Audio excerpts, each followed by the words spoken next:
Welcome to Beer Untapped with Perry Miller, the podcast. I'm joined by Seth. Hey, welcome, guys. Thanks for finding us on the internet. Now, these shows originally aired on Brookings Radio, but now they're all here for your enjoyment. I hope you like it. There you go. Sit back, enjoy the show, relax. Let us know if you want to see anything on future shows. As we said, this comes out live in the Brookings area, but enjoy this archive episode. Beer Untapped with Perry Miller.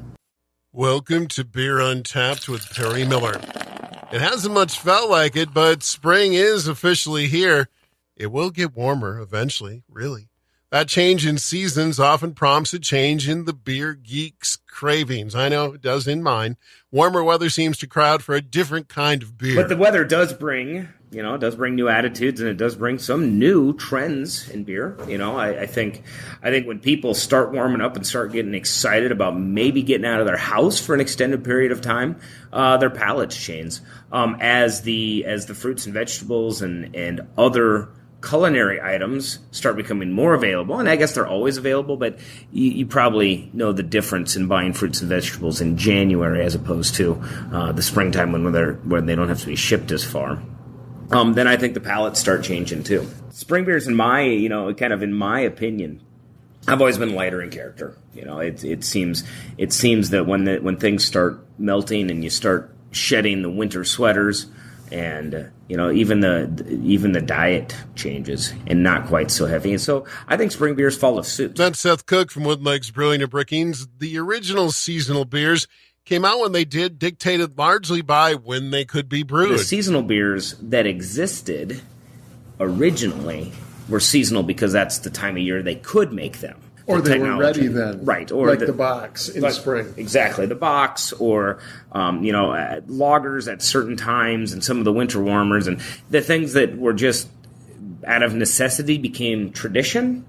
And that line has blurred a lot. It's certainly with all the modern brewing and our access to malt and ingredients and everything else, we don't really have a limitation. I guess with that exception, the only beer that is really agriculturally limited probably anymore is the fresh hop beers, and maybe that's why they're so fun.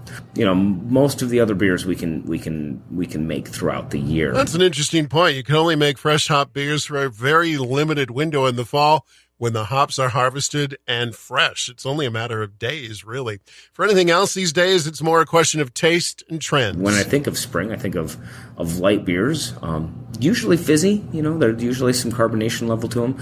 Does stout had right before, on a certain day in March, right before the official start of spring, is a bad idea. But when I think spring beers, sometimes we even think of wheat beers. Wheat ales seem to be a spring and summer favorite, often flavored with some sort of fruit and or spice. Fruited sours also seem to be very popular this year. More Beer Untapped with Perry Miller on the way. Welcome back to Beer Untapped with Perry Miller as we explore the beers of spring. An ancient tradition involves celebrating the season with some sort of festival. You can still find Mayfest celebrations in Germany, and Bockfest celebrations persist in some U.S. cities in late winter and early spring, including a huge one in New Ulm, Minnesota. There's a lot of beer festivals that happen, and I don't think maybe Bockfest would fit into what I would consider a craft beer festival now. Bockfest is much closer to a German-style beer, not craft beer festival, but beer and social festival, complete with lederhosen and polka bands and everything else. So that's a good experience, actually, for those of you who haven't been out there. It is Minnesota weather, so you could be nice and it could be terrible, and there's been years that they have a little bit of both. This year's Shell's Bockfest was actually a couple weeks ago. Looks like they had nice weather this year. Seth says there seem to be a lot of tropical or fruit-infused IPAs hitting the market these days. A few even market them as spring IPAs. There are a lot of IPAs that come out that seem to have spring characters to them.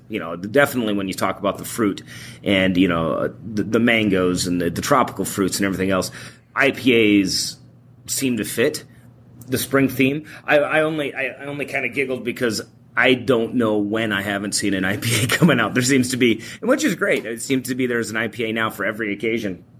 But, you've got your fair share now. So for those of you that are IPA fans, there is a smorgasbord. No shortage. And especially during the spring. At least one brewer, Bell's Brewing of Michigan, has turned a spring beer release into an annual event. The release of their Oberon wheat ale later this month will be met by release parties in a number of Michigan cities. It's almost a holiday. And a lot of the brewers have kind of embraced some of that, and I don't know if they're as much about the beer. As I said, the beer can be made at any time, but brewers in general have a tendency to celebrate, and we like to celebrate stuff, and spring seems about as good a reason as any. So I would say good on you. Every place that wants to celebrate and do a spring menu or a spring tasting, and definitely spring-flavored beers, I think we're all about ready for it. That's it for this week's show. Until next time, drink local and drink responsibly.